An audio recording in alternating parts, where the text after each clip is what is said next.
तर भर रात्री सुद्धा जर काळे चष्मे घालून जर तुम्हाला दोन नौजवान दिसले तर घाबरू नका, ते आम्हीच आहोत. तर परत एकदा नमस्कार मंडळी. तर पुण्यात आलो आणि दगडूशेठला नाही गेलो असं होऊच शकत नाही, म्हणून मग आज म्हटलं दगडूशेठवरून दर्शन करून यावं. रस्त्यातून जाताना आम्हाला थेट माझ्या सरनेम असलेलं चौक लागलं, म्हणजे मानकर चौक.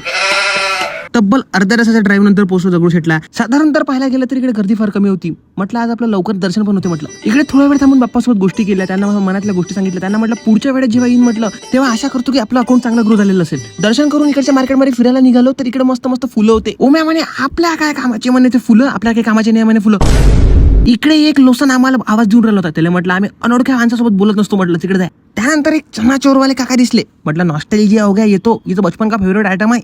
म्हटलं काका एक अच्छा वाला लगाओ, म्हटलं तड़के मार के. काका म्हणे वो सब तो ठीक है म्हणे, पण ये चलती फिरती मिर्ची कहाँ लेके जा रहा है म्हणे. उसके बाद हम चनाचोर पेल के घर की तरफ जा रहे थे, हमारी नजर पड़ी सिग्नल पे एक खतरनाक इंसान की तरफ. म्हटलं भाई ड्रेसिंग सेन्स तर आहे म्हटलं यांचा खतरनाक. भर रात्री काळे चष्मे घातले आणि घराकडे निघालो. उतने में खयाल आहे की म्हटलं एफसी रोडच्या रस्त्याने जाऊ म्हटलं आपण घरी, तर इकडे पार कपल म्हटलं फालतू आलो इकडे.